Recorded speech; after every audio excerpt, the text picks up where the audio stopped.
Hello, ಇವತ್ತಿನ ವಿಡಿಯೋದಲ್ಲಿ ಕಡಲೆಬೇಳೆ ಚಟ್ನಿ ರೆಸಿಪಿನ ತೋರಿಸ್ತಾ ಇದ್ದೀನಿ. ಸೊ ಫಸ್ಟು ಬಾಣಲಿಲಿ 1-1.5 ಟೇಬಲ್ ಸ್ಪೂನ್ ಅಷ್ಟು ಆಯಿಲ್ ಹಾಕ್ಕೊಂಡು 4 ಟೇಬಲ್ ಸ್ಪೂನ್ ಅಷ್ಟು ಕಡಲೆಬೇಳೆ ಹಾಕ್ಕೊತಾ ಇದ್ದೀನಿ. ಇದನ್ನು ಸಣ್ಣ ಉರಿಯಲ್ಲೇ 1 ನಿಮಿಷವರೆಗೂ ಬಾಡಿಸ್ಕೊಳ್ಳಿ. ಅದಾದಮೇಲೆ 4 ಖಾರ ಮೆಣಸಿನ್ಕಾಯಿ ಮತ್ತು 4 ಗುಂಟೂರು ಮೆಣಸಿನ್ಕಾಯಿನ ಹಾಕೊತಾ ಇದ್ದೀನಿ. ಸೊ ಅದಾದಮೇಲೆ ಕಲರಿಗೋಸ್ಕರ 2 ಬ್ಯಾಡ್ಗೆ ಮೆಣಸಿನ್ಕಾಯಿನ ಹಾಕೊತಾ ಇದ್ದೀನಿ. ಇದು ಆಪ್ಷನಲ್, ಇದು ಬೇಕಂದರೆ ಯೂಸ್ ಮಾಡಿ, ಇಲ್ಲಾಂದ್ರೂ ನಡೆಯುತ್ತೆ. ಅದಾದಮೇಲೆ ಒಂದು ಚಿಕ್ಕ ಬಾಲ್ ಸೈಜಲ್ಲಿ ಹುಣಸೆಹಣ್ಣು ಹಾಕ್ಕೊಂಡು ಅದನ್ನು ಸಹ ಒಂದು ಅರ್ಧ ನಿಮಿಷವರೆಗೂ ಫ್ರೈ ಮಾಡ್ಕೊಬೇಕು. ಇದಾದಮೇಲೆ ಒಂದು ಮೀಡಿಯಮ್ ಸೈಜಲ್ಲಿ 1-1.5 ಈರುಳ್ಳಿ ಹಾಕ್ಕೊಬೇಕು. ಇಲ್ಲಿ ಸಣ್ಣ ಸಣ್ಣ ಈರುಳ್ಳಿ ಇರೋದ್ರಿಂದ ನಾನೊಂದು 8-10 ಹಾಕ್ಕೊಂಡಿದ್ದೀನಿ.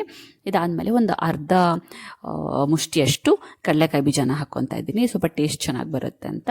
ಅದಾದಮೇಲೆ 2 ಇಲ್ಕು ಬೆಳ್ಳುಳ್ಳಿ ಮತ್ತು ಒಂದು 4-5 ಉದ್ದುದಕ್ಕೆ ಹೆಚ್ಚಿರುವಂತಹ ಕೊಬ್ಬರಿ ಇಲ್ಲ ಕಾಯಿ ಏನಾದರೂ ನಡೆಯುತ್ತೆ.